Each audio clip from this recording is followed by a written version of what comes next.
or be carried about by students at the university to be laid aside when the work of life begins. But as the generations pass, travelers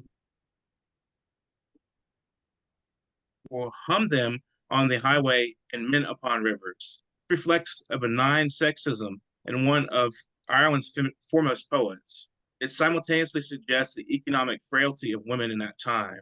How does Tagore's treatment of the female personality differ? Tagore viewed women as active within the shaping of culture.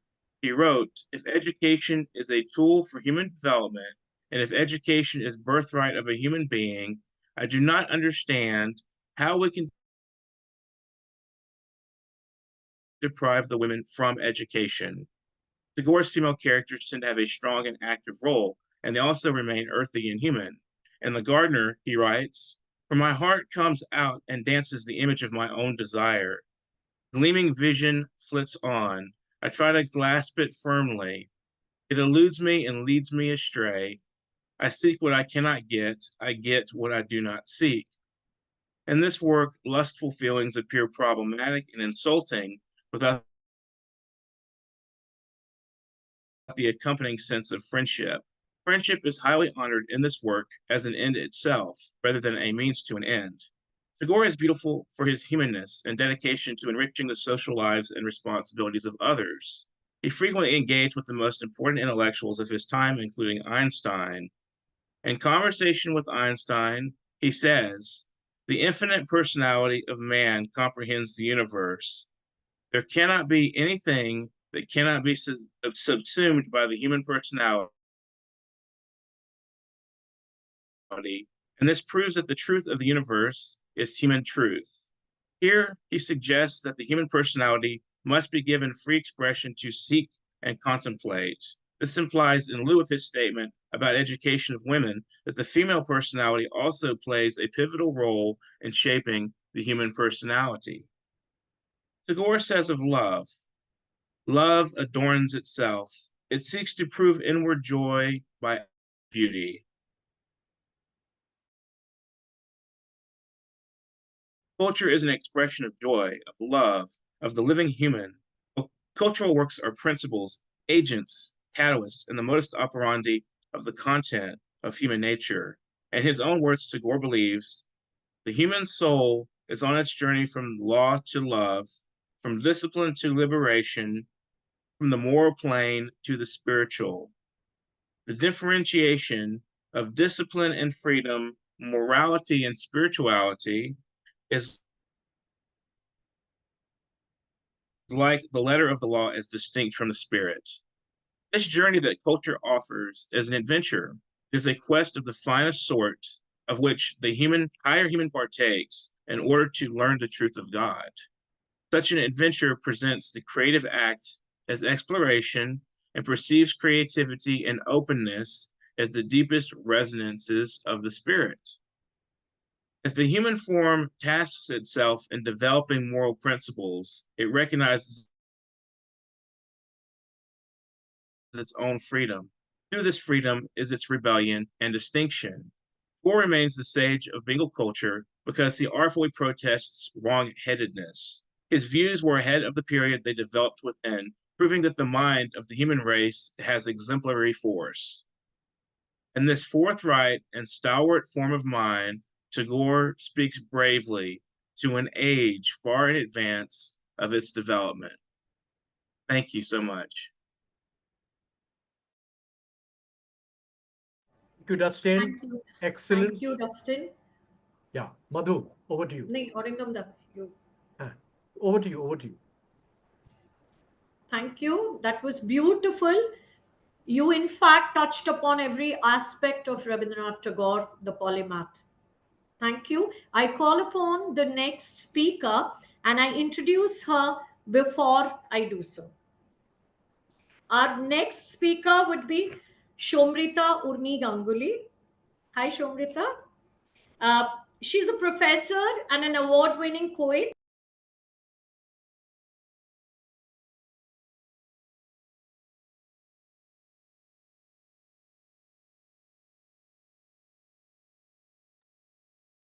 We can't hear you. Madhu, please Sorry, check. Yeah. Okay. Am I audible now? Yeah. Please go back again. Thank you. Next would be Shomrita Urni Ganguly. Shomrita Ganguly is a professor and an award-winning poet and literary translator. She was a Fulbright doctoral research fellow at Brown University and is an alumna of the University of East Anglia International Literary Translation and Creative Writing Summer School. She is currently the professor she is the head of the Department of English at Maharaja Manindra Chandra College, University of Calcutta, and has worked on literary translation projects, literary prize. She is the co-chair of the Global Council for Excellence for Environment and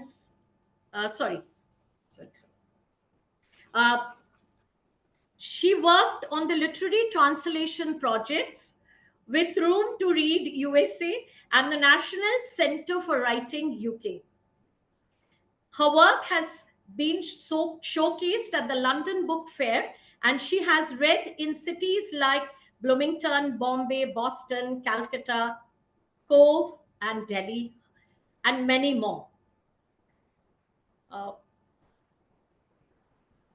Shomrita edited the first anthology for food, anthology of food poems, 𝐻𝐸Z𝐐𝐴 and Other Adventures, and translated 3 stories, Sharat Chandra Chattopadhyay's in 2021, Fire Songs in 2019, Shokuni in 2019, and The Midnight Sun, Love Lyrics and Farewell Songs 2018, among other works. So over to you, Shomrita.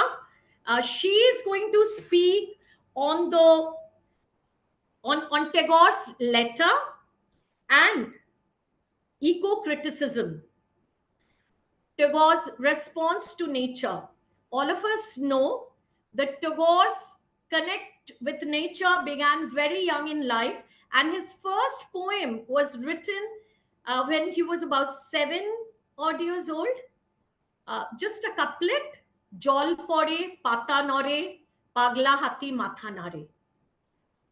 Shomrita, over to you. Shomrita, please unmute yourself. We are eager to hear you.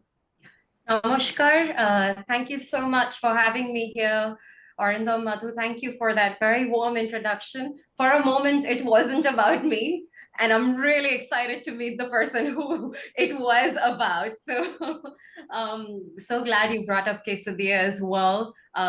Rochelle is a part of the anthology. Benita's launched the anthology. Dustin's reviewed the anthology. So, you know, it's like a coming together of sorts for us. Thank you so much for having me here today. When Arindam first told me about this session, I wasn't sure if I would be able to make it, and primarily because I mean, this is no news for anybody. Things aren't very good in Calcutta right now, and for any of us that's been protesting over the last week or so, it's very difficult to find yourself in a space where you can talk poetry, art, literature. You begin questioning. I begin questioning myself, my role, my contribution. What can I do differently? What can I do better? And then I thought, if I have to talk today, I will talk about something that I have been thinking about very, very passionately for a couple of years or more now. What is my role in this society, but also what is my role in this society vis-a-vis my consumption of nature, my consumption of this earth, my consumption of where I now belong? How do I connect this with the episode that has happened in Calcutta? Because human beings, in our attempt to develop, in our attempt to get to certain goals, in our attempt to get to certain places, human beings have usurped certain roles for themselves. And these roles mandate that human beings violate the body of the woman, and they violate the skin that we walk on, which is earth.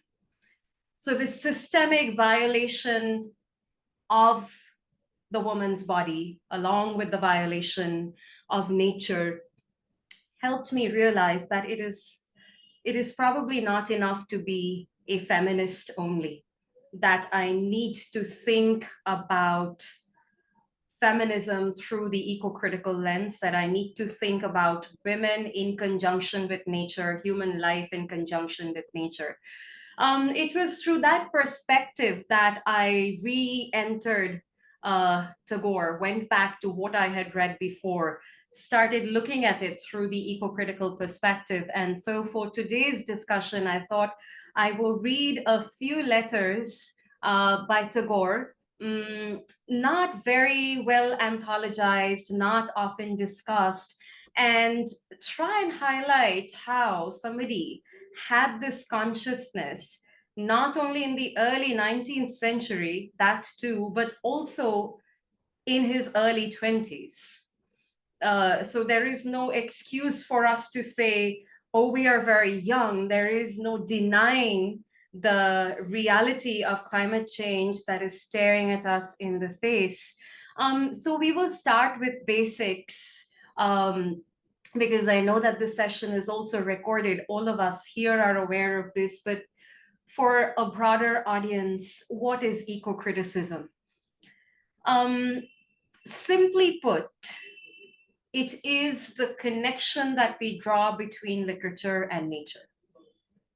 However, that is the definition at a very simplistic level, because there are arguments that would the Romantic poets, capital R, the Wordsworths, Coleridges, Keats, and Shelleys, and Byrons, would they then feature as eco-critical poets?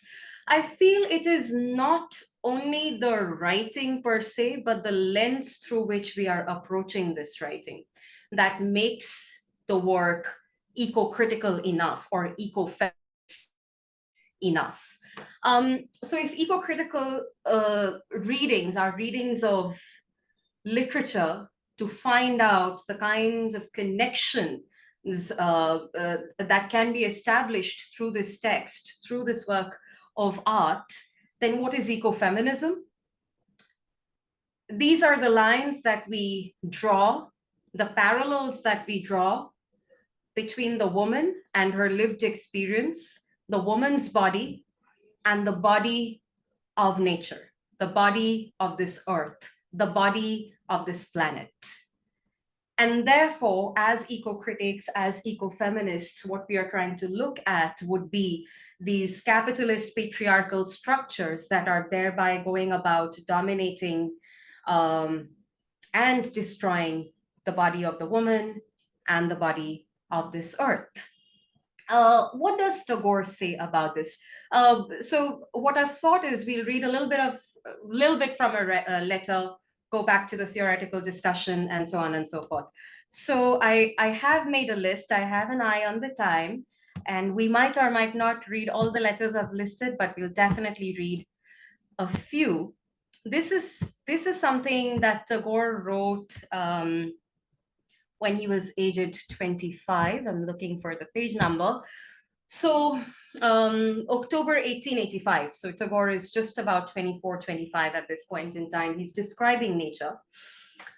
I've skipped a few portions and I've come to this. The unsheltered sea heaves and blanches into foam. It sets me thinking of some tied up monster straining at its bonds, in front of whose gaping jaws we build our homes on the shore and watch it lashing its tails. What immense strength, with waves swelling like the muscles of a giant. From the beginning of creation, there has been this feud between land and water. The dry earth, slowly and silently adding to its domain and spreading a broader and broader lap for its children, the ocean receding step by step, heaving and sobbing and beating its breast in despair. Remember, the sea was once sole monarch, utterly free. Land rose from its womb, usurped its throne. Ever since, the maddened old creature with hoary crest of foam wails and laments continually like King Lear exposed to the fury of the elements. That a 24-year-old person in the early 19th century, so this is when industrialization, the Industrial Revolution is at its peak, realizes that if the monsters from the forest have walked into our houses and are threatening us, it is not because we need to be protected, but it is because we have usurped the territory that once belonged to this monster.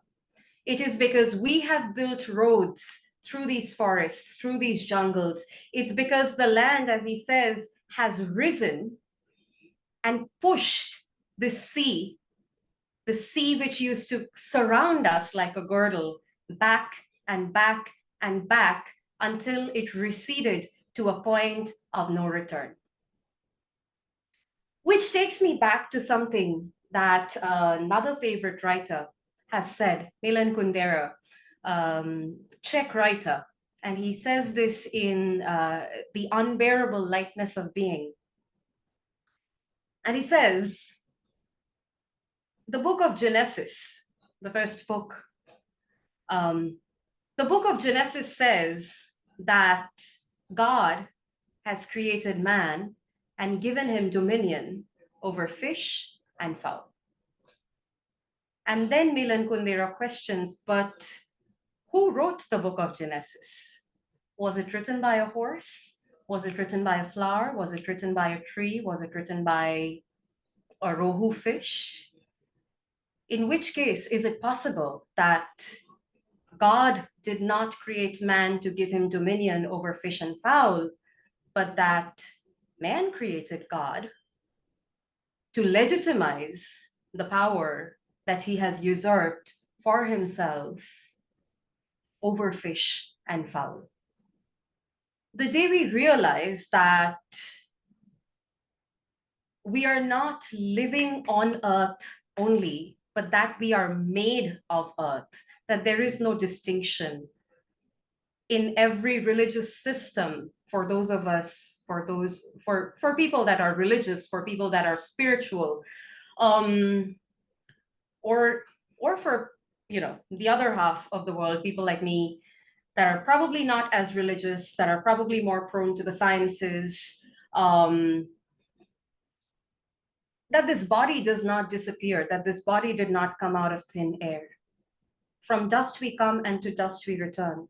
Whether you're burying the body or you're cremating the body or you're leaving the body out on the soil, or, you know, in these modern practices that we have where the body decomposes and then a tree is planted and it grows into a tree, this body does not go anywhere. This body is made of the elements that constitute this planet. So the day we realize that when we are poisoning this soil, when we are poisoning this earth, we are also thereby poisoning ourselves, because we are an extension of this planet, this earth. I think we would start taking this toxicity a little more seriously. Moving on from here to the next letter. This comes a couple of years later, 1888. And Tagore writes, our houseboat is moored to a sandbank on the farther side of the river. A vast expanse of sand stretches away out of sight on every side, with here and there a streak as of water running across through sometimes what gleams like water is only sand. Not a village, Not a human being, not a tree, not a blade of grass. The only breaks in the monotonous whiteness are gaping cracks, which in places show the layer of moist black clay underneath. Looking towards the east, there is the endless blue above, endless white beneath. Sky, empty. Earth, empty too. The emptiness below, hard and barren. The emptiness overhead, arched and ethereal. One could hardly find elsewhere such a picture of stark desolation. 1888, at the peak of the Industrial Revolution, when we, for the first time, start systematically dominating over elements of nature, because man thinks that he has become the master of the machine through this revolution, and that he has become the master of other men through his colonial expansions, and that he has become the master of his own fate, because Darwin, 1858, on the origin of species. So when man thinks he is the sole master, there is this prophet poet who is probably, at around this time, he's probably between 27, 28 years old, who points out the starkness that is staring at us in the face. I'll quickly move on to, and this is one of my favorite letters, where he talks about a band of gypsies. A little later in his life, I'll find out the page number from here. Okay. Almost there. This is February. I'm trying to go to June 1891. So he's seen a band of gypsies and he's describing them.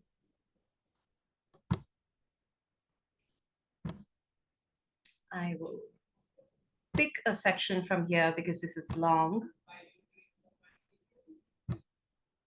Thank you for still being there with me. Yes.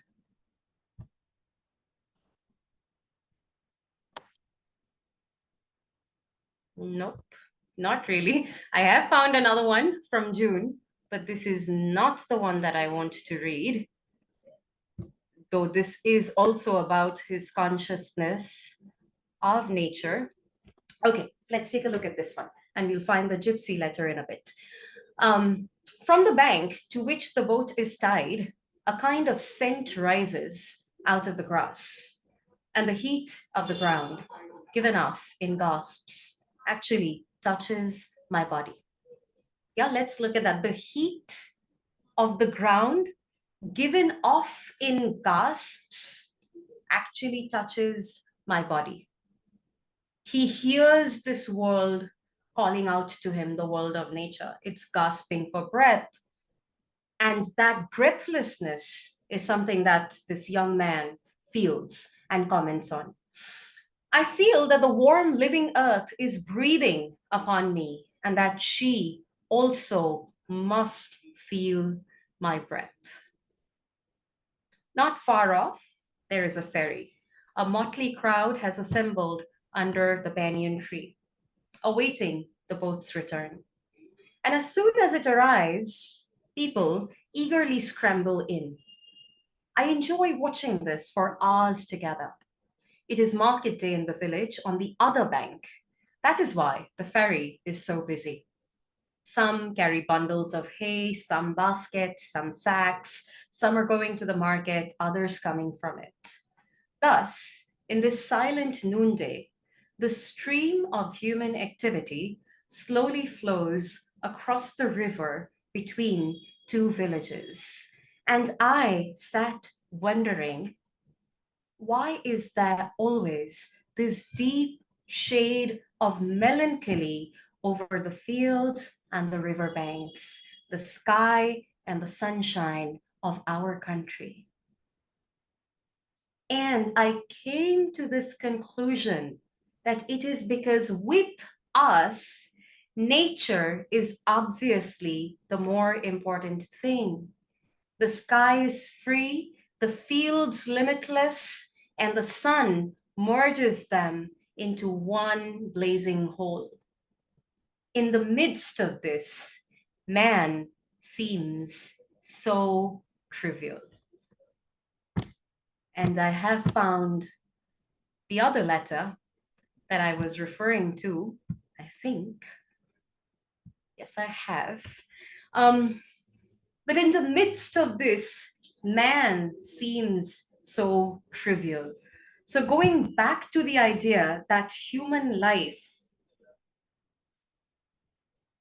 compared to the infinite space that has been gifted to us, that we have been blessed with, is really small, really trivial. No matter how big our egos are, no matter how fat our poetry anthologies are, no matter how many people attend our workshops, when you look at the bigger picture, this is how small we are. And despite being this small, we have the arrogance and the audacity to systematically destroy these elements around us. This will be the final one that I read because I have an eye on the time. I can share some others. I can share the dates and we can take a look at them. This is something he wrote in February 1891. Just in front of my window, on the other side of the stream, a band of gypsies have ensconced themselves, putting up bamboo frameworks covered over with split bamboo mats and pieces of cloth. That is always the gypsy's way. No home anywhere, no landlord to pay rent to, wandering about as it pleases them with their children, their pigs, and a dog or two. And on them, the police keep a vigilant eye.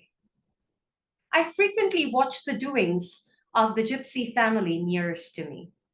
They are dark, but good-looking, with fine, strongly built bodies like Northwest country folk. Their women are handsome and have tall, slim, well-knit figures, and with their free and easy movements and unnatural, independent airs, they look to me like swarthy English women. These are truly the children of the soil, born on it somewhere, bred by the wayside, here, there, everywhere, dying anywhere, night and day, under the open sky, in the open air, on the bare ground. They lead a unique kind of life, and yet work, love, children, and household duties, everything is there. So I will wrap up with this concept of the noble savage. This is not something that Tagore talks about independently.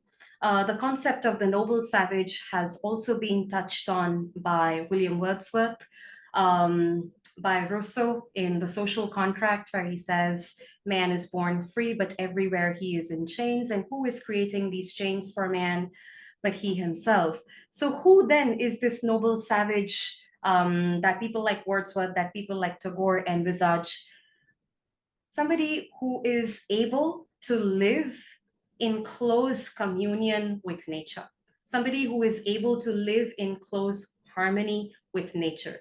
Savage not in the sense of bestiality, but savage in the sense of somebody that is untamed, that is not domesticated, that is at home in nature.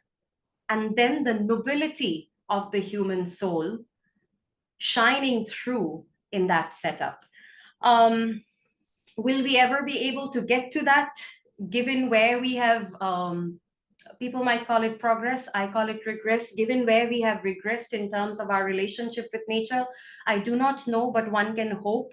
There are two ways of looking at the climate crisis.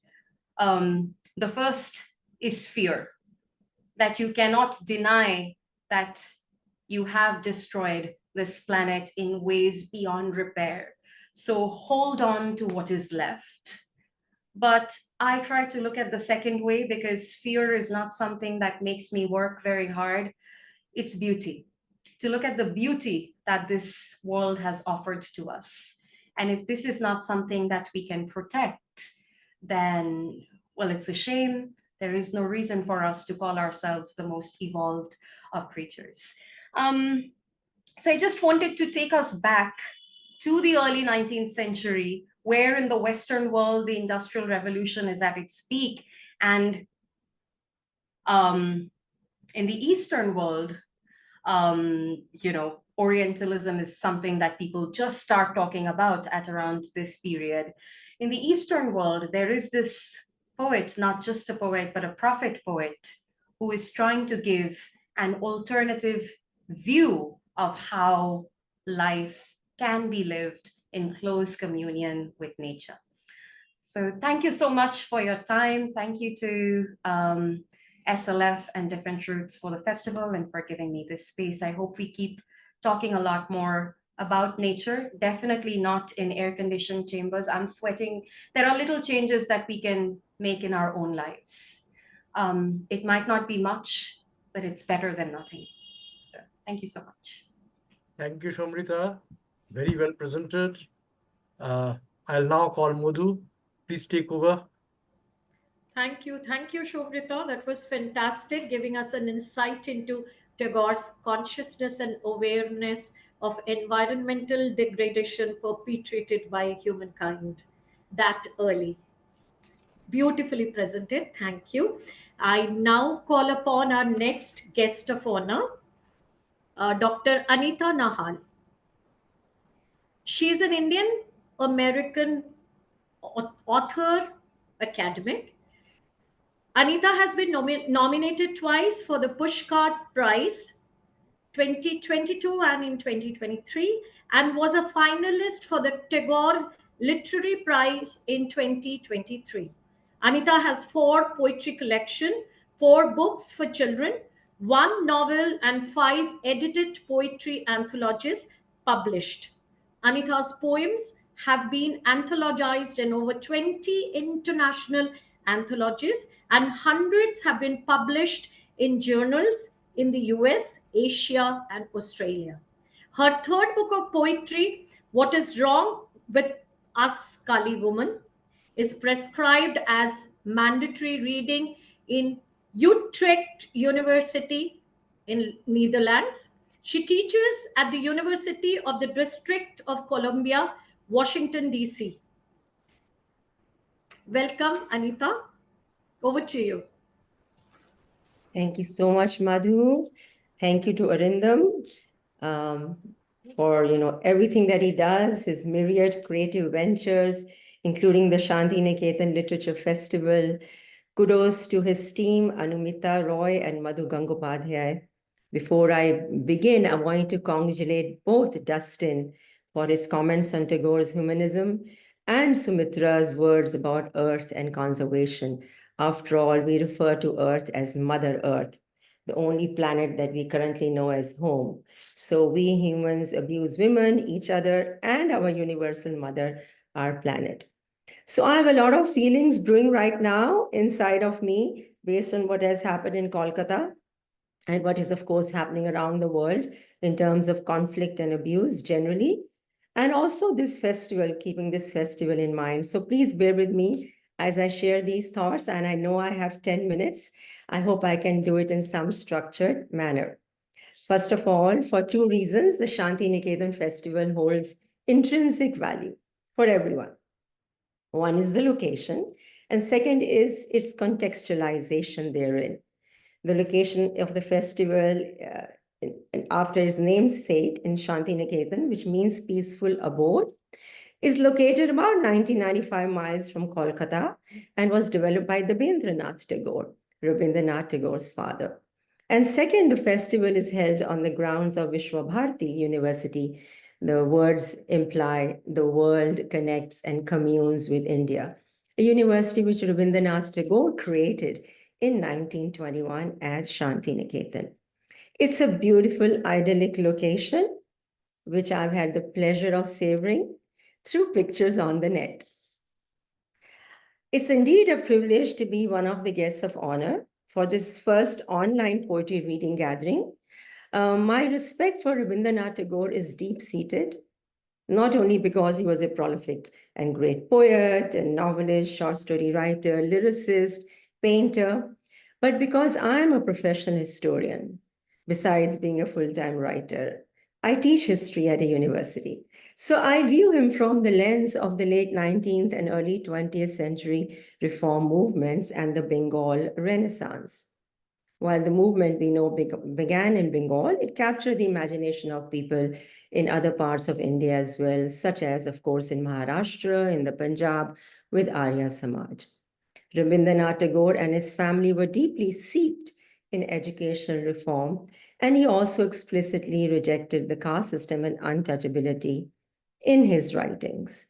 I also perceive Tagore from the perspective of the resolute stand he took after the Jallianwala Bagh tragedy of 1919.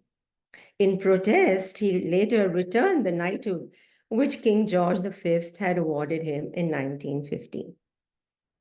Some might point to the fact that despite belonging to an educated and progressive Bengali family of the time, he was married at the age of 22 to a 10-year-old girl child. And his own daughters also, he got them married at the ages of 12 and 14. As historians, we accept those facts.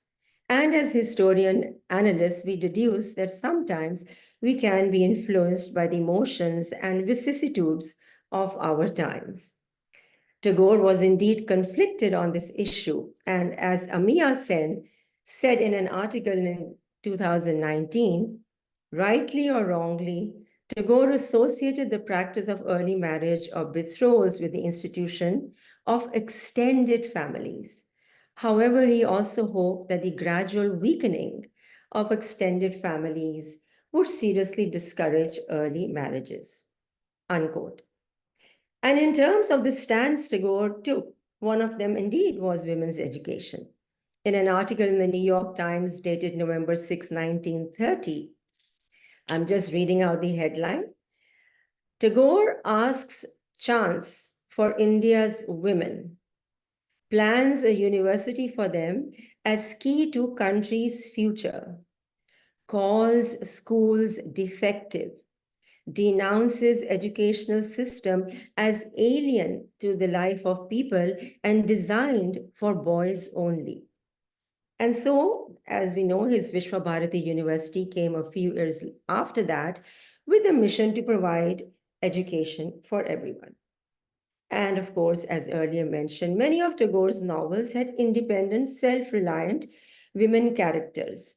And his view as a humanist is uncomparable to few at that time. His inspiring words about Visva-Bharati truly epitomizes his humanism. To quote, Visva-Bharati represents India where she has her wealth of mind, which is for all. Visva-Bharati acknowledges India's obligation to offer to others the hospitality of her best culture and India's right to accept from others their best. I often tell students in my classes and others who are younger, whom you want to mentor and provide, direction in the right path, take the best from any culture, yours or others, and ignore or overlook or just put aside or respond to and protest about those things that are negative. I myself grew up in a hybrid home, by the way, Punjabi, Hindi, Urdu. So an Indian linguistic amalgam was going on, where Tagore was often spoken about. Of course, because whenever the national anthem was played, we were reminded of him. But also because for my parents, the first line of Tagore's verses from Gitanjali, verse 35, and I do have the English translation with me, that verse, which we all are pretty familiar with, the first line is, where the mind is without fear and the head is held high. This sentence was almost a second skin when my parents spoke about running for their lives while leaving their birth homes in old India, converted to a new country, Pakistan, in 1947. My father wrote the novel Azadi in 1975 on the partition of India. So it was real for them and for millions on both sides of the border, crisscrossing the two countries, leaving behind all they had known for all they had hoped to know. Tagore is also personally relevant to me because I was a finalist for the 2023 Rabindranath Tagore Literary Prize, and to be associated with a polymath as Tagore in this prize was a huge honor for me. At this time, I would like to acknowledge that the online Santiniketan Literature Festival was delayed as a mark of respect to the young doctor who was recently raped and murdered in Kolkata. In India, people are awakened rudely from their sleep again and again and again by a nightmare that refuses to go away: abuse of women, rape, murder. I hope that our online Zoom event honors Rabindranath Tagore's legacy and honors the struggle for many causes that Tagore led and wrote about in his writings. W.B. Yeats, in his introduction to the English translation of Gitanjali, spoke of Tagore's writings as, to quote, the work of his supreme culture, unquote. I believe we have still to get there because, as Abdul Ghaffar Khan said, if you wish to know how civilized a culture is, look at how they treat its women. Or as President Obama said, you can judge a nation and how successful it is based on how it treats its women and its girls. Or as Gandhi said, the true measure of any society can be found in how it treats its most vulnerable members. I'm going to end for now because I believe there's a second round where we will read some poems, and I will just read out a couple of lines from two short poems of mine. So I will end for now and hand over the mic to others. Thank you so much. Thank you. Thank you so much, Anita, for reiterating on the fact that Rabindranath Tagore, despite being influenced by his time, was very progressive nonetheless. Thank you so much. I call upon our next guest of honor, Professor Neela Bhattacharya Saxena. Dr. Neela Bhattacharya Saxena is a professor of English and Women's and Gender Studies at Nassau Community College, New York. Her publications include Absent Mother God of the West, A Kali Lover's Journey into Christianity and Judaism, and In the Beginning is Desire, tracing Kali's footprints in Indian literature.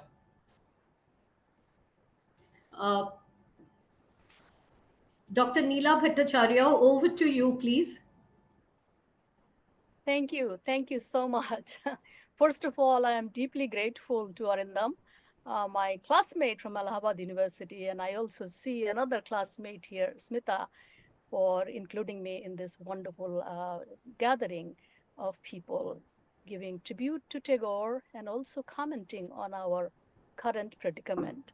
So I would like to give a short talk, which is called Decolonizing Reality with Tagore, Interdependence of Beauty and Truth in Our Consciousness.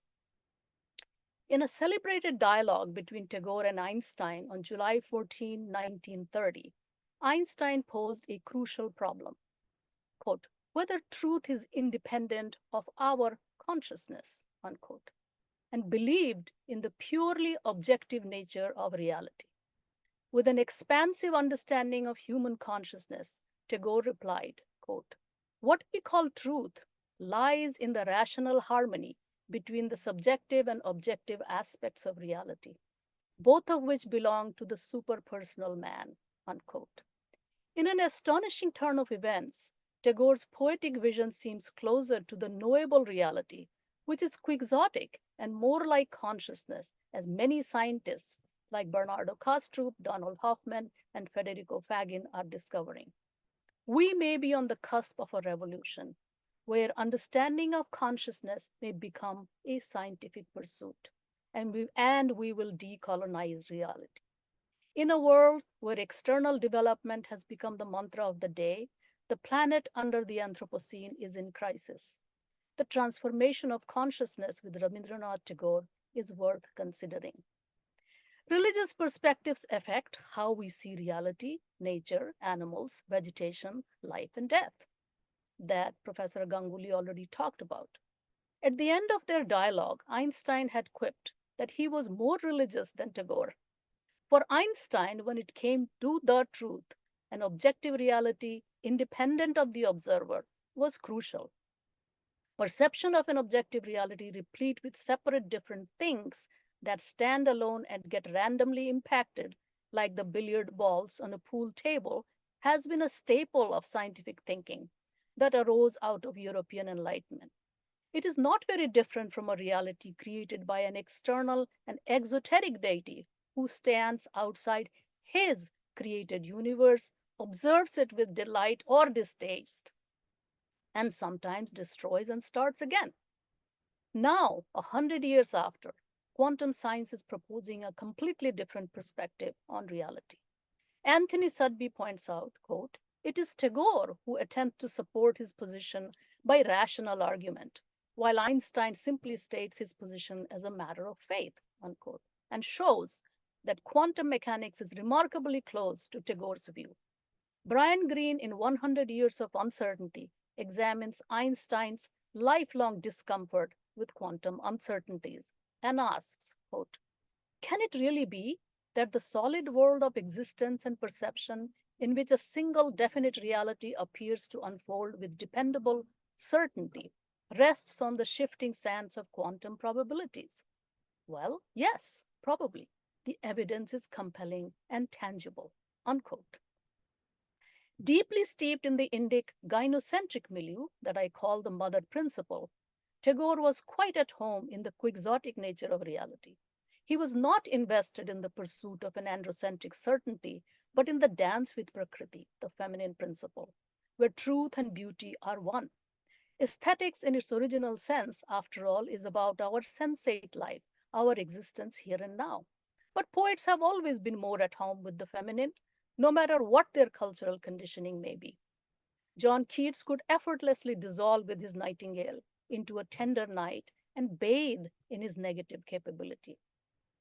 This is a world that is comfortable in the profound darkness of the night sky, the emptiness of the womb of Indic tradition, the void of Kali and Tara. Here, light itself is a beautiful but fragile child, born out of a profound creative nothingness. Tagore's sense of beauty was not just about the creation of beautiful objects, but it spanned a whole range of human creativity. Tagore's vision was about sculpting our life to suffuse it not only with supreme beauty, but with an ethics of living harmoniously with the world. Here, beauty and truth dance together, and Tagore's extensive work attests to that ideal. Unfortunately, we have split Prakriti and Purusha. We have created a split world, and without realizing, the Purusha is not the male of the species, but the one that is aware of oneself. Actually, since we have been talking about what is going on in Kolkata, I began writing my blog, which is called Stand Under the Mother Principle, after that horrifying rape and murder of this young woman in Delhi. And how sad that today we have repeated. This is nothing new.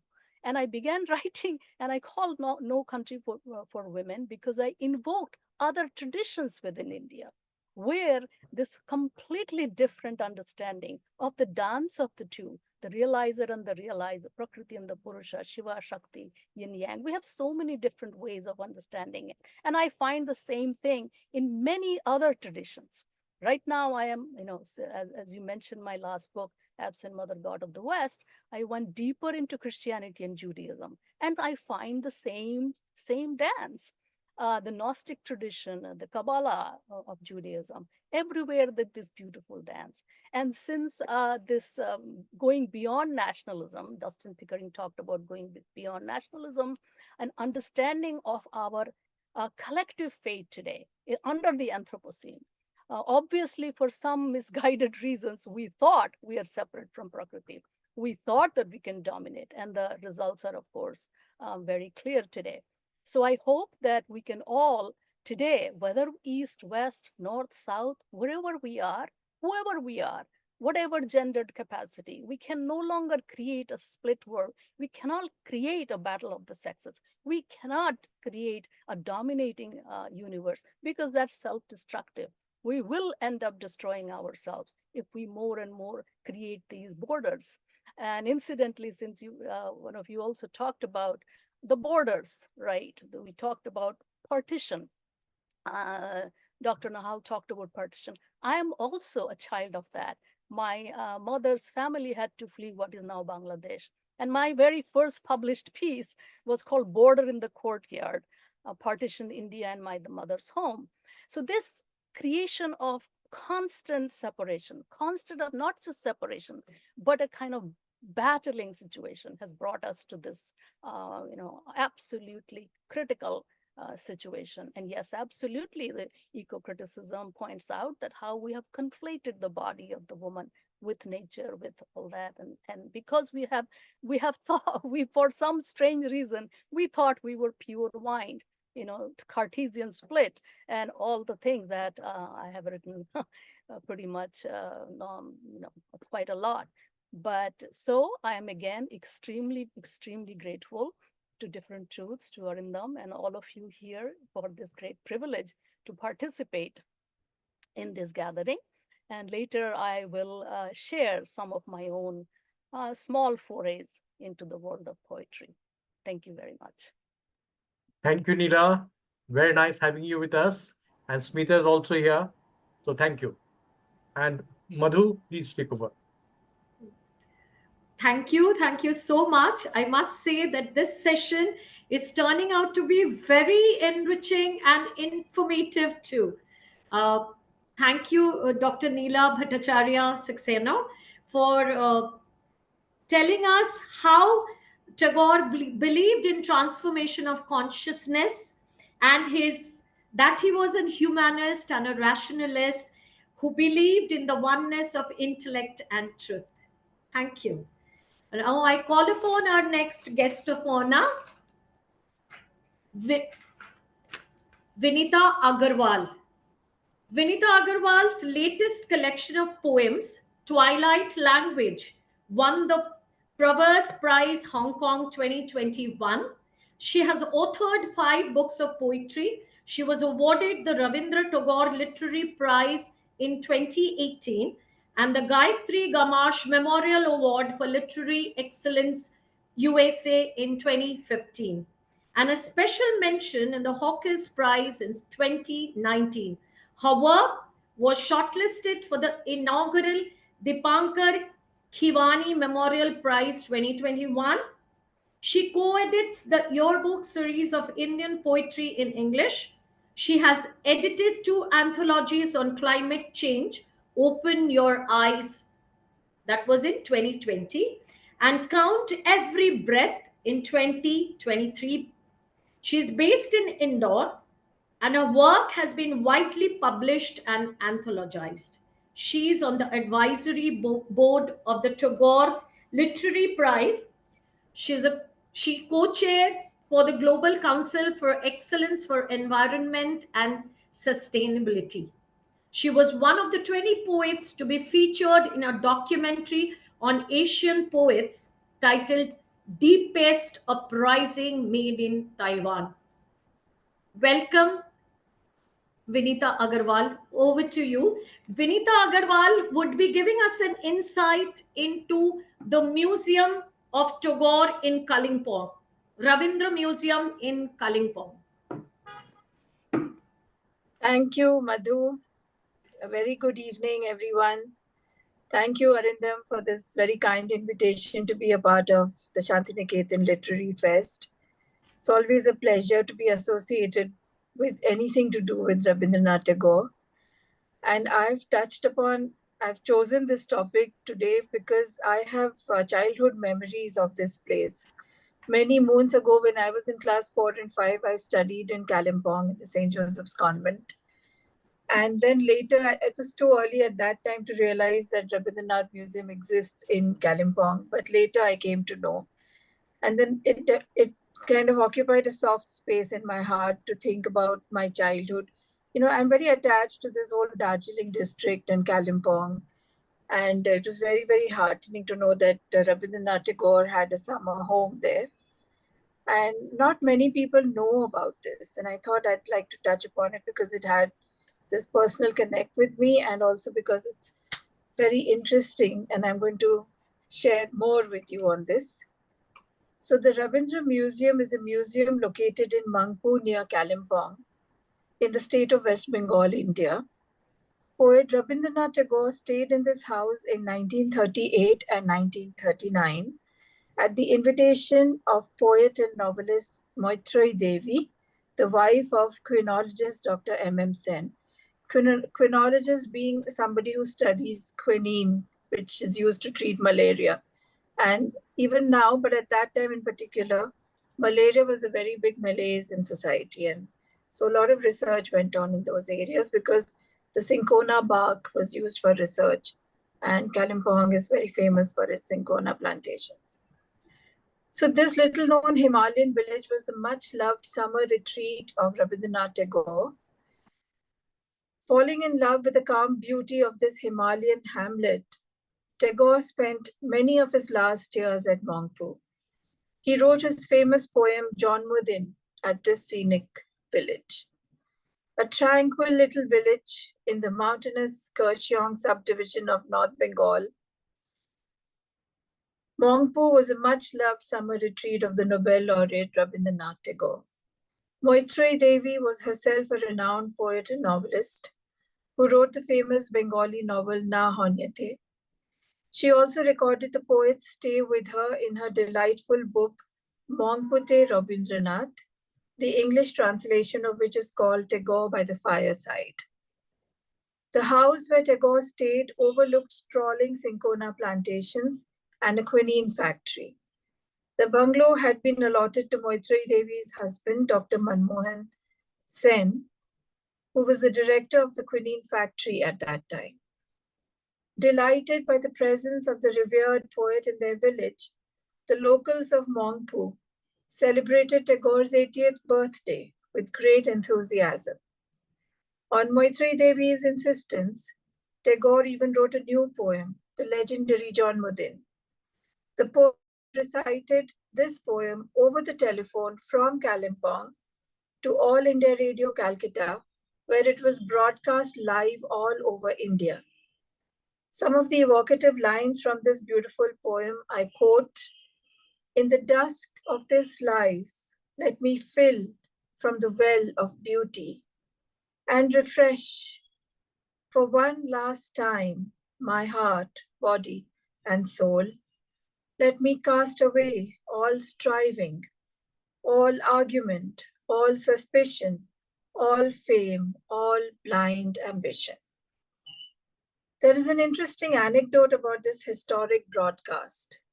Mr. Lionel Fielding was the director of All India Radio's Calcutta station at that time, and he wanted to broadcast Tagore's poems recited by the poet himself live from Kalimpong. With this in mind, he visited Mangpur several times to meet Tagore and organize the broadcast, but the poet refused to meet Fielding. Fielding finally related his predicament to Dr. Sen, who promised to arrange an appointment for him. Sen then went and asked the poet about his refusal to give Fielding an appointment. "I don't like them. They play the harmonium." Now it comes as a surprise to all of us that the harmonium is actually considered a very non-Indian musical instrument. It was considered a Western musical instrument. So Tagore says, "I don't like them. They play the harmonium." The poet did not like this particular instrument as it could not reproduce the mir, an essential part of Indian music. So the microtones could not be reproduced by the harmonium. And it's so ironic, now we listen and play the Rabindra Sangeet using the harmonium so eloquently. Dr. Sen conveyed the poet's feelings to Fielding. "Is that the only problem?" Mr. Fielding asked. "Yes," Dr. Sen replied. In that case, as of today, I am banning the harmonium on All India Radio, was Fielding's reply. And the harmonium stayed banned on All India Radio for many, many, many years. It was only revoked, I think, somewhere in the 1970s, when once again the harmonium began to be played on All India Radio. That was the kind of clout that Tagore exerted. From that day on, the harmonium remained banned from the studios of All India Radio till the mid-1970s. The ban was lifted only after a lot of pressure was exerted on the management of Akashvani by the Harmonium Manufacturers Association to reintroduce the instrument. On his last visit to Mongpu in 1940, Tagore fell seriously ill and had to be shifted to Kolkata. He passed away the next year in 1941, leaving behind several of his possessions at the Mongpu residence. Later on, the bungalow was converted into a museum by the government and named Rabindra Bhavan. The museum displays several priceless memoirs, such as Tagore's original artworks, his handwritten documents, old photographs, and much more. Interestingly, the museum also had furniture that was designed by Tagore and carved by his son Rathindranath Tagore. The museum caretaker can be found chanting the poet's compositions all day long as he takes visitors around the creaky old house. The bed in which Tagore slept is still there and has an inclined headrest that was specially made to help with his respiratory problem. His mahogany writing desk and chair face a window that has a gorgeous view of the lush green mountainside. It is easy to imagine the soothing effect of such tranquility on the nature-loving poet's imagination. And the latest on this Rabindra Museum is that in 2011, it was slightly damaged because of a storm and a huge tree fell on it. But since then, it has been repaired and is open to the people again. So I wanted to share this slice of life from Tagore's days, his days towards the end of his life. And because I think most of the festival was held in Santiniketan, and it's so apt that we know about this Rabindra Museum also, which is in Kalimpong. And also it's very, what word should I use? Not only is it disturbing, but it is also in a way very appropriate that we talk about whatever is happening in Kolkata at present. And somehow some of the panelists have also managed to integrate a little on climate change and environment and ecology through Tagore's nature writing. And he was certainly a a naturalist, for sure. Tagore was definitely that. And just like to thank all of you, keep my presentation brief and not take up too much of your time. Thank you very much, all of you, for being here. And I know so many of you, I've met so many of you. It's very nice to see you on the panel today. Thank you, Arindam. Thank you, SLF, so much. Thank you, Madhu. Thank you, Vinita. An excellent presentation, something which many of us don't know here. Yeah. Once again. And Madhu, over to you. Thank you, Vinita. It was almost a vicarious kind of an experience, very visceral. You taking us through the Rabindra Museum. Yeah. Very, we were transported to that museum for a while as you spoke about his last days and all that he did there. Thank you so much. I would now like to call upon our next guest of honor, 𝐅𝐄𝐒𝐓𝐈𝐕𝐀𝐋'𝐒. Widely anthologized, 𝐅𝐄𝐒𝐓 is a prize-winning poet, author, and screenwriter based in Mumbai. She is the author of 4 Degrees of Separation poetry, Paper Asylum, which is a collection of haiku, shortlisted for the Rabindranath Tagore Literary Prize 2020, and Bombay Hangovers short fiction. An alumna of Iowa International Writing Program, which she did in 2015, and a Charles Wallace Writers Fellow, University of Stirling. 2017. Her poetry film Skirt featured on Shonda Rhimes' Shondaland via the Visible Poetry Project. As a creative writing mentor, she conducts online poetry workshops for the Himalayan Writing Retreat and was invited 4 times over to Iowa International Writing Programs, Summer Institute 2019, and Between the Lines from 2022 to 2024 as a creative writing faculty. Her prize-winning manuscript of poetry, Coins in Rivers, was released this April 2024 by Hatted India.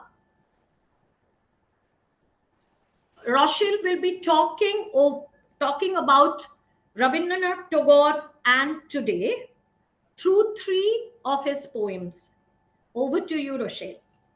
Thank you, Madhu, and thank you, Arindam, and the entire team for inviting me, and to all my fellow poets and thinkers and writers here, because once we get immersed in a session, then I think we just gallop over mindscapes and landscapes. So whenever there are tragedies around us, especially to do with women and violence, I go back to the past to see what have we not known about women, that we treat them this way. It so happens that I'm talking at this festival, and I'm talking through Tagore's lens. But even otherwise, I would have wondered, what did the world not know about women to treat them and mistreat them to this levels of mutilation, violation, assault, and murder? I'm going to look at 3 stories because I was trying to search for answers through Tagore, and I'm so thankful to this festival for pointing me in that direction in my searching. And I would just touch briefly on the three stories and 3 poems. The first one is called, and I might not pronounce it right, but it's the wife's letter, or Srir Patra. I hope I pronounced that right.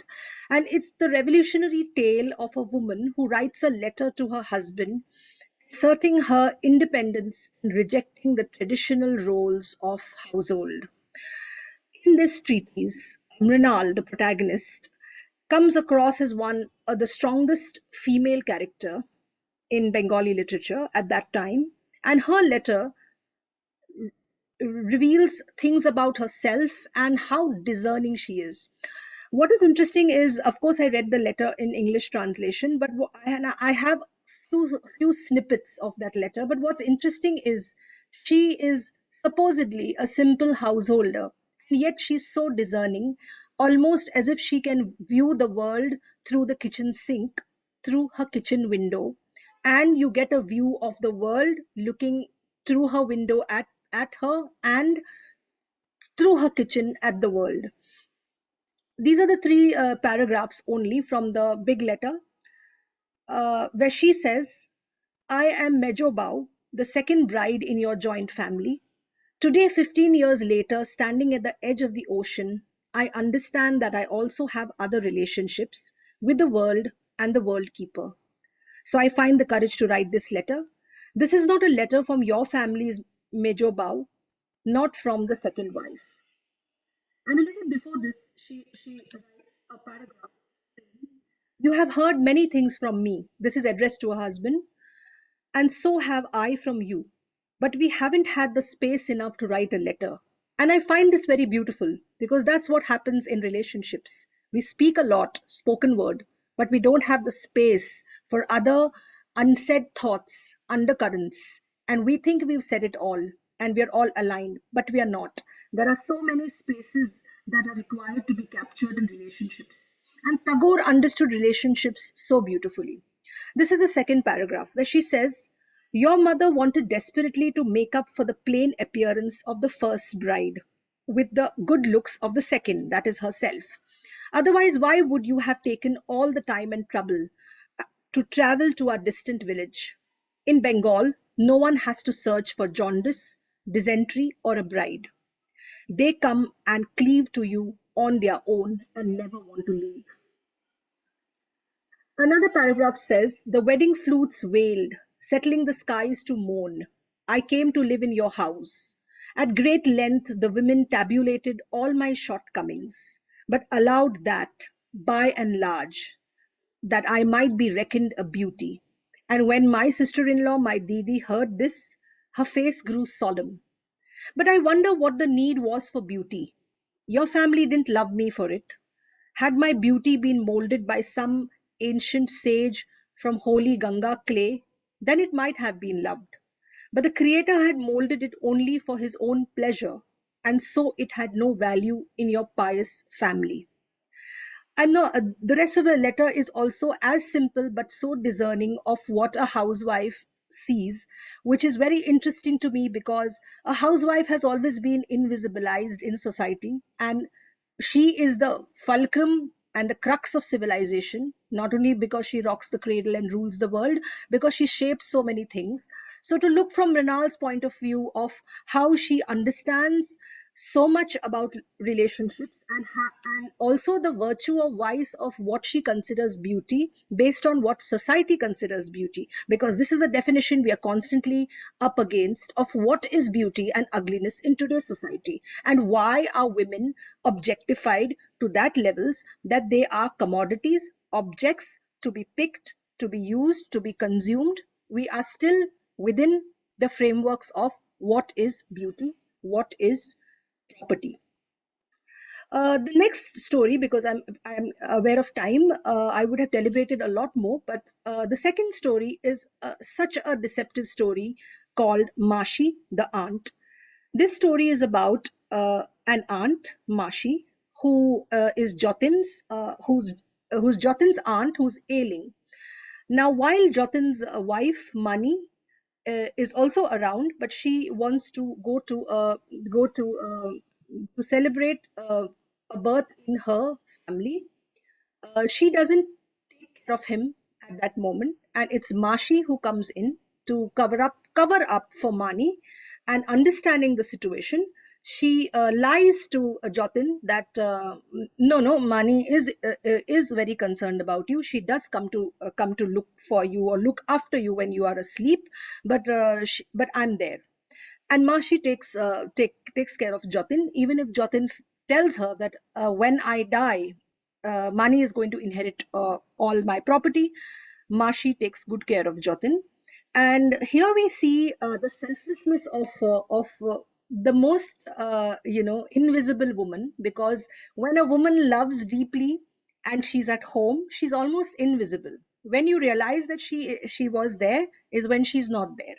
So it's so interesting to see how Tagore could pick these nuances, because in today's day and world of drama, melodrama, heightened reality, we are looking for huge, explosive drama. Being a screenwriter myself, I watch a lot of cinema as I think about a lot of writing and creating stories, and you see the drama at a very heightened level. But the drama is in the inner drama and the simplicities of the four walls of the household that Tagore so beautifully could excavate and etch. So this story of love and kindness, which is never to be assumed as a dogmatishness. And then laboratory, the story of how a man is so fixated and so immersed in the themes of science and experimentation and human condition. He's in his pursuit of knowledge that he forgets about his wife and as a scientist, and he forgets about his children. And once he's dead, it is his wife who decides to defy societal expectations and dedicates her life to the scientific research to take care of her husband's papers and his study, and also the undercurrents between relationships and children. And through each of these stories, there is so much of strength that comes through the women who are being portrayed, whether they are new brides or whether they are old aunties. The poems that I would just briefly mention that I thought were so resonant even today, and that's the reason my question is, what did we not know, or what do we not know that Tagore has already told us about that we need to reinvent ourselves again and again as humanity and our humaneness. What do we not know? Because we know everything. Tagore has told us everything. Like Ekla Chalore. What a beautiful poem on courage and determination, where he urges individuals to walk alone and persist in your path even when no one supports you. How individualistic, how empowering, how beautiful, because so many times we feel alone in a crowd, and there is this anthem of Ekla Chalore. So it means trust yourself and move ahead. Today we move ahead as society, trying to push back violence, trying to push back darkness. But even in all that, there is oneness, and the oneness could be a collective oneness or it's an individual oneness. The other poem is Nirjorer Swapnavanga, I hope I pronounced that properly, which is translated as the fountain awakened from its dream. And in this poem, Tagore talks about the fountain bursting into life after a long slumber. How philosophical, how beautiful that when he talks about society, he talks about country, he talks about households, but he never forgets the individual that makes up the society. There's as much power in the one as is in the many. And this is the beauty of the micro analysis or the micro gaze of Tagore as he looks at the macro. The last poem that I'm going to cover is the Bharato Bhagyo Vidata. And this beautiful poem that talks about India's destiny, recognizing the spirit that unites diverse people. And I think with that, Tagore captured the entire canvas of human existence. So there is nothing that we don't know. His writings, his deliberations, his ruminations were like a manifesto.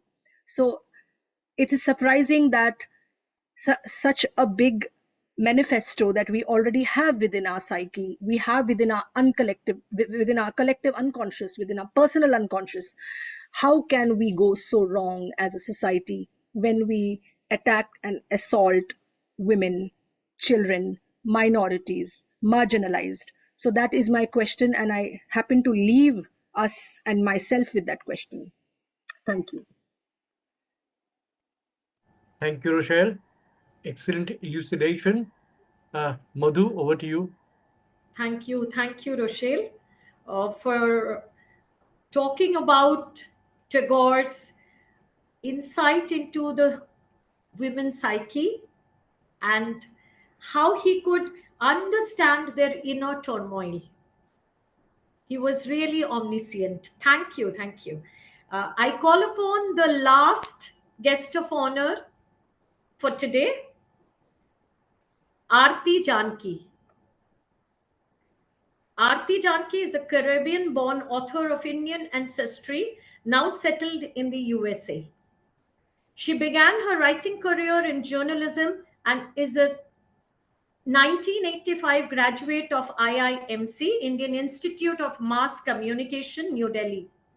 She emerged Poet of the Year in 2023 in Destiny Poets of Wakefield, UK, and has been the chief critic every month for the past 2 years with numerous highly commendable pieces of poetry. She also edited and compiled an anthology titled Right. Book by 𝐼𝐸 Janki include Heartstrings, The Legacy, Witty and Wise, Path of Peace, Hush, Don't Cry, In the Footsteps of Rama, Lilavati and Other Stories, and East of the West, A Journey. 𝐼𝐸 would be talking about the legacy of Tagore with emphasis on Gitanjali. Welcome, 𝐼𝐸. Over to you.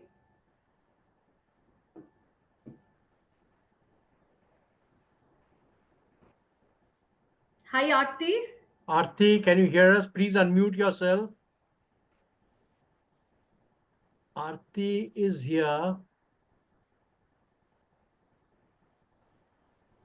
Hello, 𝐼𝐸. Can you hear us? Oh, okay. Yes, I got unmuted now. Yeah. Okay, come. Please come. Right. Okay, thank you very much. Thank you for giving me the privilege of being a guest of honor in this year's prestigious Santiniketan Literature Festival. I hope to stand out among the Hello, intellectuals. Aarti, just a minute, Aarti. Yeah. Can you kind of put on your video, please? Okay. Thank you.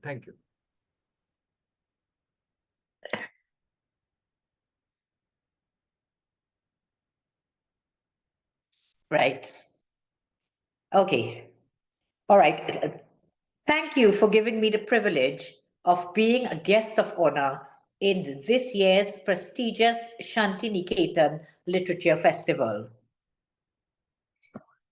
I hope to stand out among the intellectual readings today for the simplicity which Gurudev has said is not easy. The name Santiniketan resonates deeply with me, being the birthplace of Nobel laureate Gurudev Rabindranath Tagore. Today, I will tell you the story of my people and the role Tagore's writings played in their lives. I was born in Trinidad, an island in the Caribbean.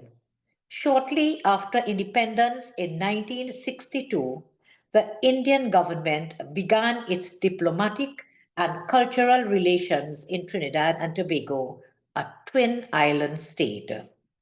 𝐴𝐕𝒄𝒉𝒐𝒍𝒊𝒌 𝑩𝒉𝒂𝒔𝒂 was a young man from Kashmir who was persuaded to make this island his home at the end of his term. A businessman of Indian origin constructed a secondary school with a house and a temple for him. Spread across the edge of a sugarcane plantation in Princestown, not far from where I lived, Tagore Centenary College was established. An elder brother was among the first students to attend this school and brought home the first piece of Tagore.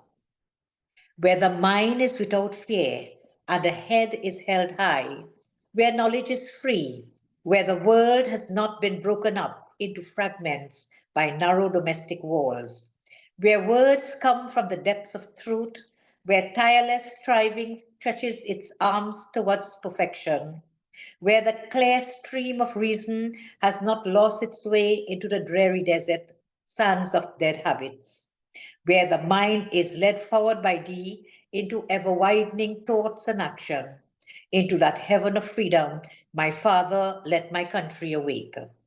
Line by line, I savored the words that seemed to scrub the world clean. It became the prayer most used to start programs such as this one we are attending today. It was also the morning prayer at the college. In 1995, the late Basdev Pandey, the first Prime Minister of Indian descent in Trinidad, made this a national prayer. It added to the older generation's poetic rendition of Goswami Tulsidasa's Ramcharitramanas, the Gita, and other Hindu literature, learnt by heart and brought in the enduring oral traditions of India to the overseas European plantations, Trinidad included. When it was my turn to attend college, the name had changed to Tagore High School. In neighboring San Fernando, Gandhi Tagore Ashram had become more of a gurukul than just a school. Starved as the islanders of Indian origin were for anything Indian, the schools were held in high esteem. The story of how Trinidad became home to thousands of India-born men and women began in 1838.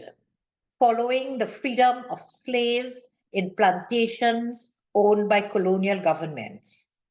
Tricked into leaving India, they were fooled into believing that they would get work across the river, earn handsomely to return home within a few days. Unable to read or write in the English language, they put their thumbprints on paper unknowingly to become indentured laborers, bonded for 5 years, after a torturous 3 months at sea, packed like sardines as they had been. The hardship at sea, sorry,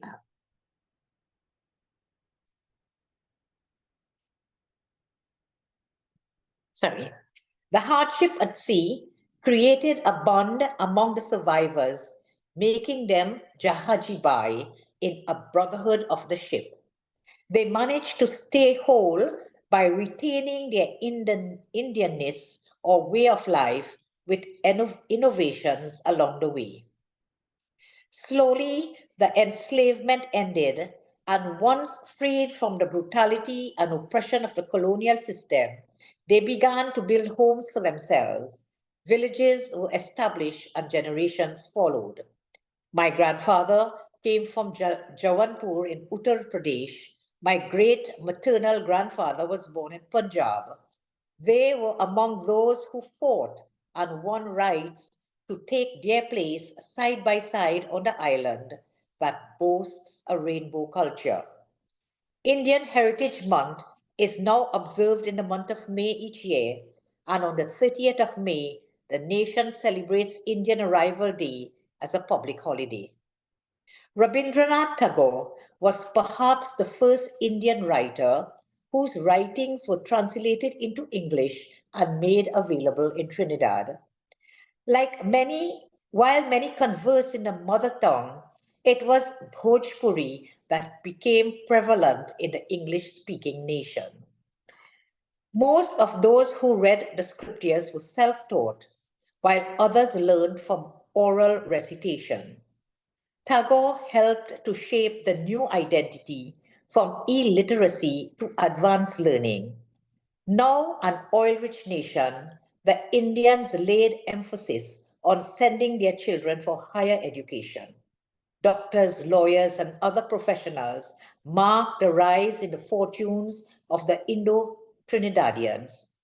Oil wealth trickled down, and soon the journey to India to search for roots became common. In this dawn of literacy, the teachings of Tagore thrived. Hindi was taught in schools and other works of Tagore were acquired. My recent published book titled Heartstrings: The Legacy begins with a quotation from Tagore that says, "The one who plants trees, knowing that he will never sit in their shade, has at least started to understand the meaning of life." He wrote, "Let me not beg to be sheltered from dangers, but to be fearless in facing them." Words that help to build fortitude. It is very simple to be happy, but it is difficult to be simple, an eye-opener. The same as fate is a bird that feels the light and sings when the dawn is still dark.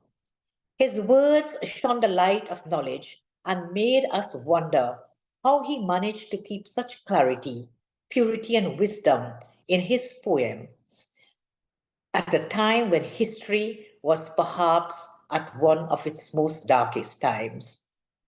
And though I have confined myself to his poetry, the fullness of his devotion to literature in general has not escaped me. Literature enabled inclusivity in society.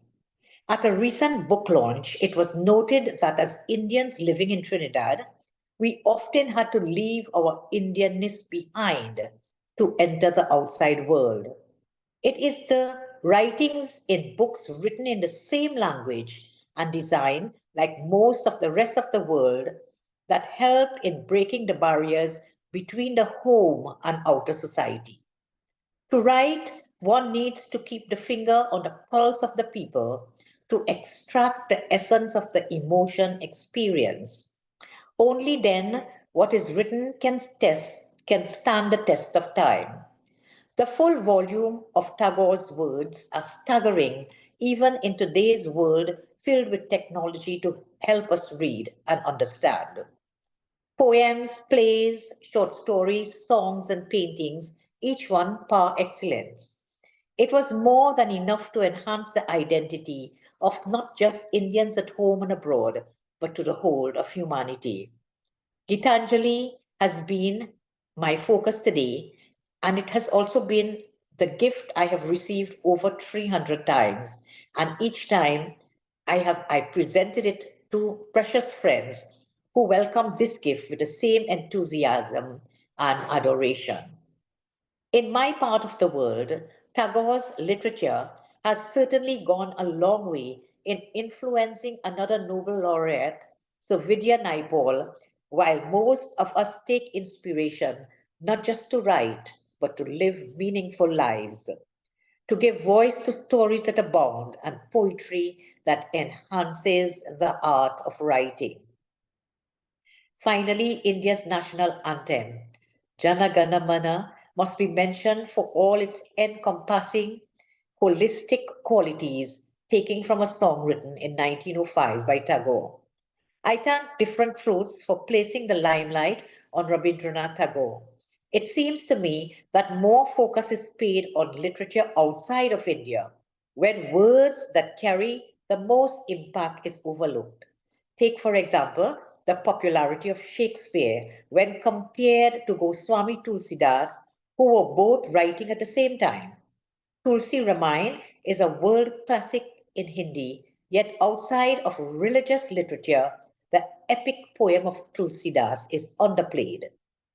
So too, the poetry coming from the land of Tagore misses the pulse beat of the master himself. Thank you once again for this opportunity to speak before such a wide, knowledgeable virtual audience. Dhanyabad. Thank you, Aarti. We'll have to hurry up in the next session. We have taken more time, all of us. So please keep your poem not more than a minute and a half, but not more than 2 minutes at all. Madhu, over to you. Thank you. We'll begin Thank you, the second Aarti. sessions. Thank you. It was incredible, 300 book copies of Gitanjali. That is what caught my attention. And you gifting Yes. them. So you're passing on Rabindranath's legacy. Thank you. Absolutely. It's always at the bedside. We move on to the next round, which is poetry reading. And we start with Shomrita's Your Old Curio Shop is the title of her poem. We start with her. Shomrita, over to you. Thank you so much, Madhu. This one's called Your Old Curio Shop. It's after Tagore's work, 𝐭𝐰𝐞𝐳, Home and the World. Your Old Curio Shop. I know a thing or two about home. Home leaving felt safer than homecoming on most nights. You were an empty city when I first arrived at your doors. The ghosts of your empty memories had taken the last empty train to go back to their empty nowheres. Do not touch, read the label. Look at his pride from light years away. But I don't take instructions too well. Always flying dangerously close to the sun, stealing fire from the stars. You invited me into your old curio shop, tucked away in the bylanes of your heart. I walked from shelf to shelf, to skin, to bone, to flesh, to breath, stumbled, tripped, danced. Your walls echoed my song. You will burn, read the statutory sign. But how do you stop lovesick coils from singing in the rain, or building safe nests in old curio shops? Thank you so much. Fabulous poem. Thank you, Shomrita. Madhu? I call upon Madhu, please unmute yourself. Oh, sorry. I call upon our next guest of honor to recite her poem, Rape, from her book, What's Wrong with Us, Kali Woman, Anita Nahal. Hi, everyone. So I'm going to take the liberty, if you don't mind. I'm only going to read one stanza or literally a few lines from this poem, and then another 5-line short poem, which was based on one of Tagore's poem. So rape is from this book, What's Wrong with Us Kali Women? And I write primarily prose poetry, and which is very akin to spoken word. So this is from the middle of that poem. Nirbhaya, Unayo, Kathua, Shakti Mills, Hatharas, Balrampur, Hyderabad, and I can add Kolkata now. Remember the names, 1,000 more countless, faceless. If you don't remember the names, remember a woman's body, a young girl's body, a female child's body raped and dumped like it was not life. They say they are deprived, the ones that commit the crime. They say they aren't reared well, the ones that commit the crime. Products of crowded homes, poor homes, no sex education, mystification of a woman's body in Bollywood movies. Excuses, excuses, excuses. And the second one is based on Tagore's poem Stray Birds, which he wrote in 1921. There is this verse in that, verse 237.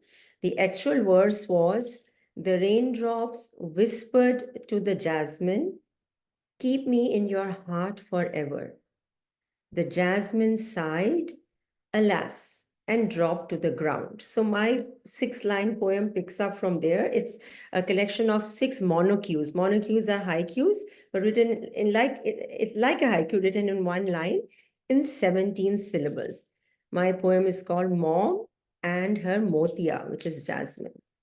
So the last line of Tagore's poem was, and dropped to the ground, and my mom picked you up, placed you on her pillow, inhaled your aura.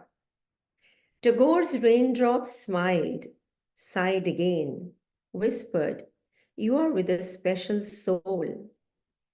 Then they tiptoed away, hopscotching, coddling like satisfied children.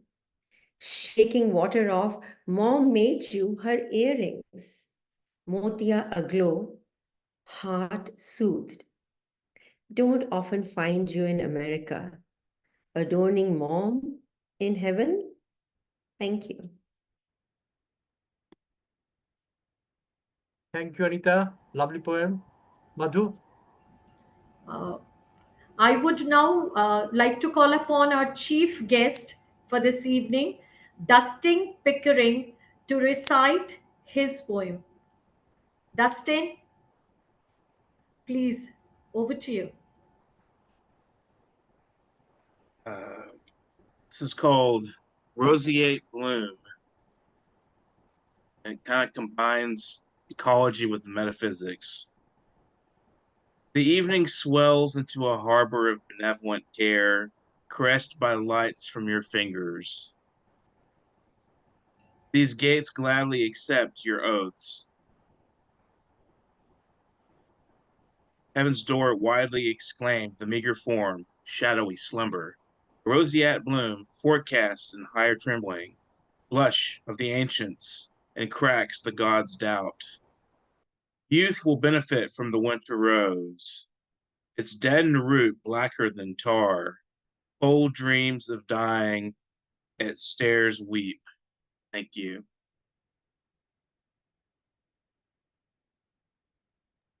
Thank you, Dustin. Madhu? That was beautiful. So was your Miss Anita Nahal. Yours was also very, very beautifully evoked. We go on to our next recitation. Now, Dr. Neela will present something very unique for us. It's not a poem. And let us see what she has to offer us. Over to you, Dr. Neela Bhattacharya. Thank you so much. So first of all, I have to share my screen because I write what in Bangla we will call chobita, chavita in Hindi, and thick Shobita. poems.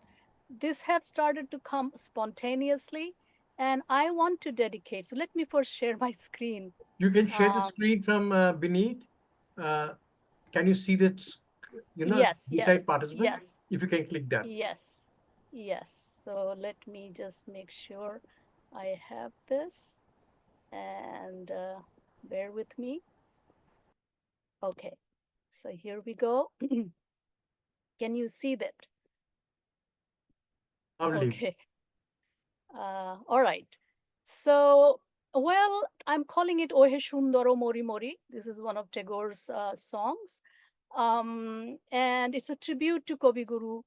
But I dedicate this to the memory of our Manasta, Dr. Manas Mukul Das, our teacher in Allahabad University English department, who recently passed away. Now, these lines I picked up when I was in Santiniketan, where Tagore talks about আমাদের মনের মধ্যে একটা পাগল আছে. We have an insane person inside us, and that gives form to stuff. So for some reason, there is a book called Alphabet versus the Goddess, a conflict between word and image. And somehow I thought in our tradition, that does not happen. So here are these some short, very quick things that I will read, but they're connected with the images. In the liquid depth of the abyss, a wild desire stirs, giving birth to a creative frenzy and a limitless hunger for shapes that seem ridiculous in their uncanny aliveness under the furry forest canopy. I'm a red dot floating on the cosmic ocean of Tao, freezing and flowing with her ever-renewing mood that paints a stark and a colorful scene, reflecting the still center of her hidden mysteries. Now, this is something like Tagore's Gahono Kusuma Kunja Majhe song. Who whispers in the bamboo groves with an enchanting sound of flute music and beckons Radha and the gopis to abandon their duties, play holy, and lose themselves in his darkling mystery. And the last one, I shape the scent of light with my power of joy that emerges from the depth of a sorrow so deep it can devour an entire cosmos and vomit it back into existence. Now, since everybody talked about what is going on in Kolkata, I take the liberty of sharing a blog, which I'll just post on the chat, No Country for Women. I hope that will change soon. Thank you so much. Thanks, Neela. Excellent presentation. And our tribute to Manasda. Thank you. Thank you. Thank you, Professor Neela. Now we go on to Vinita Agarwal's poem, Anthem. The title of the poem is Anthem. Welcome, Vinita Agarwal. I welcome you to present your poem. Thank you so much. And I'm going to read out Anthem in the hope that we are actually proud of our nation, the way Tagore meant us to be when he wrote our national anthem. And we don't stoop so low that we have things to discuss like what just happened in Kolkata. This is titled Anthem. Every time we sing our national anthem, we feel a quiet storm of words, a bridge between the self and the universe, a voice of nature whispering through your pen. In the rustle of leaves, in the silence of stars, we find the essence of life, threads of love woven into a song. We dare to dream, to question, to nurture, our souls unbound by confines of time. In every heart, a flame ignited. Your legacy is a tapestry of thought. How this proud anthem emerges, how it echoes through the ages, how it stirs minds, stirs souls. Thank you so much. Thanks, Vinita. Poem. Madhu. Lovely poem, Vinita. Rochelle would be reciting her poem titled Displaced, which is an eco poem from her book. Thank Rochelle, you. Thank you, Madhu. I'm just going to fuse the book launch in 1 minute, and the poem, actually, I'm changing to a visual poem only to cut down on time so that we can all move faster.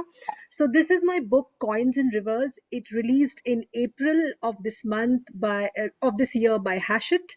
And yeah, thank you, Arindam. And it has all kinds of poems, from the personal to the political poems, and ecological, environmental poems, poems on sexual desire and sexual violence. It has every kind of poem, almost moving through the concentric circles of my own seeking and finding.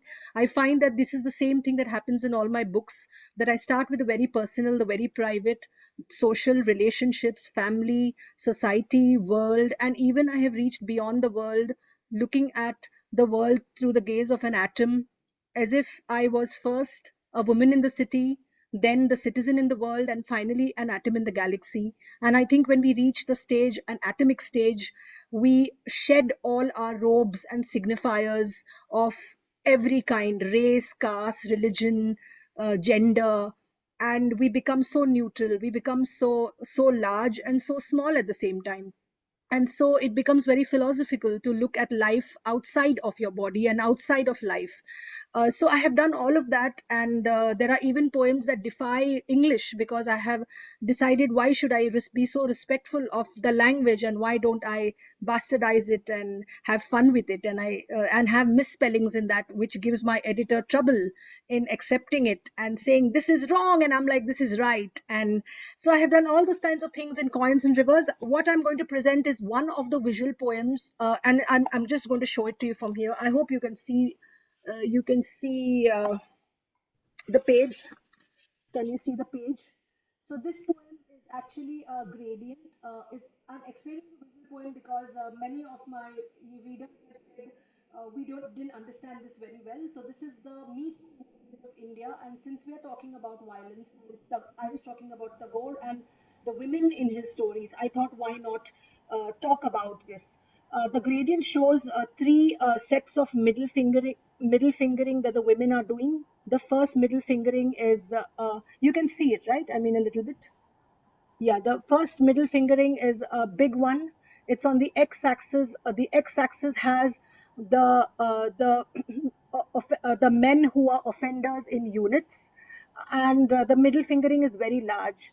And on the y-axis, you have the opportunities that the women will lose. So what it means is that in a Me Too movement, the women could only talk about the men who were offenders if she did not lose opportunities, because she has earned these opportunities so with such difficulty that if she were to reveal every man who has troubled her, she will not be in business at all. She would have to go back to the four walls of the kitchen.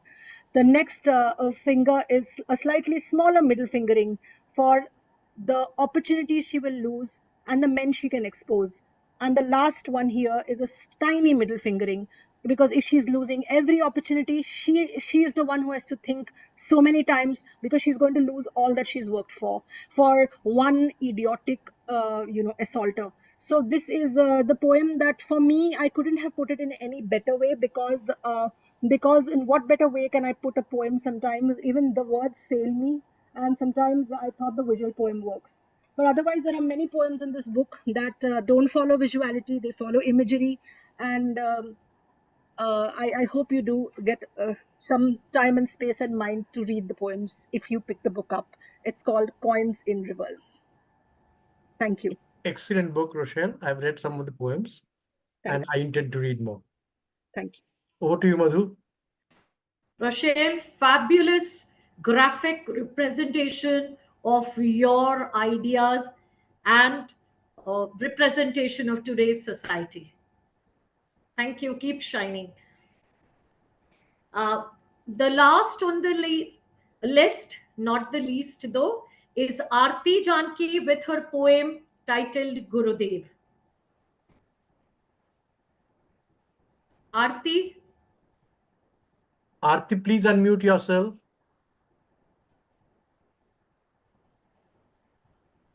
Aarti, can you hear us? Yes, I can hear you. And the video too. And your video. Yeah, the video. Yes, okay.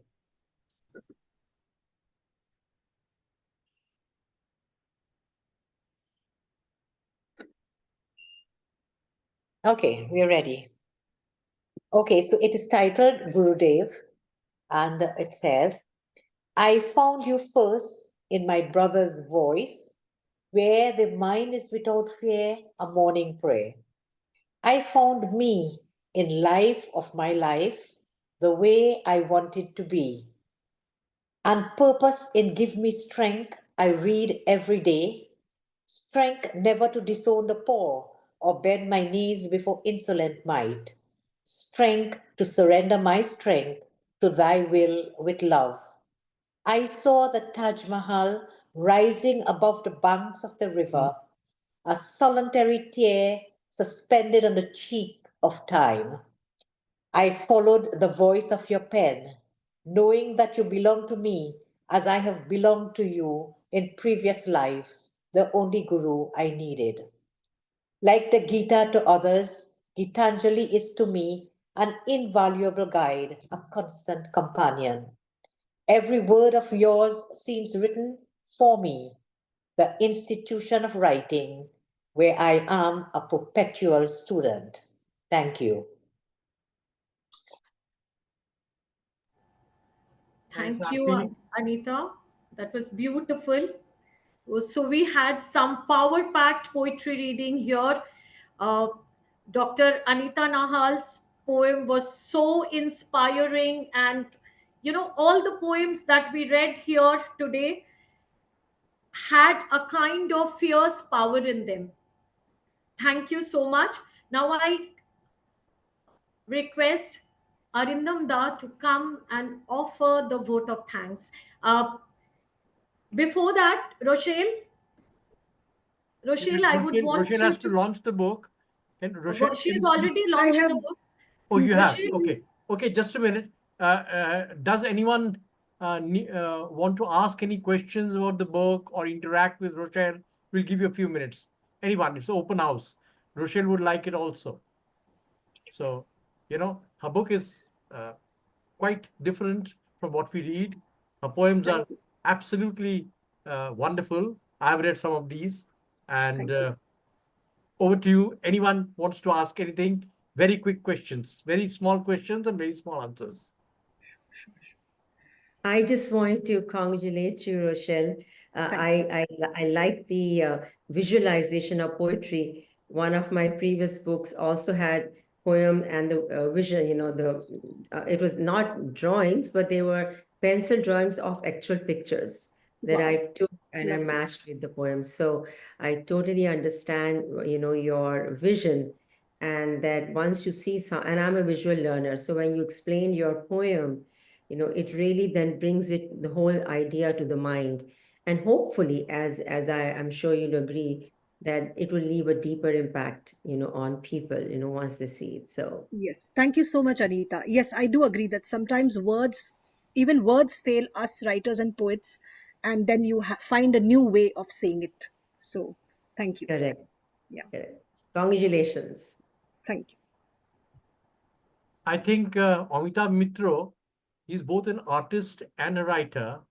And I recall when Tagore started painting at the age of 72, he realized that he could speak much more through his paintings, though those paintings were dark and gloomy to look at, but he felt that, paintings could say things much beyond words. So, yes. Amitabh, would you please shed light and your reflection on this with Rochelle? Unmute yourself, please. Unmute yourself.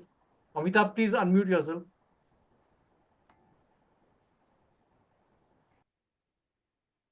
Thank you. Thank you, Arindam Da. Poetry and visual art has actually gone together, and I have actually fused it with medicine. So medicine, art, and poetry has gone up to a situation where I am still taking it ahead. But I would like to congratulate all the poets here, and I would like to especially thank Madhu Gangopadhyay for that song, because it brought me back immediately in the mind. My mother, she used to sing this song. She was a Rabindra Sangit exponent studied in Santiniketan under the tutelage of the Gurudev. And she had a All India radio slot thrice a week from the Lucknow radio station. So that song was something she used to, hum when she was at Sorry home. to interrupt, Amitabh.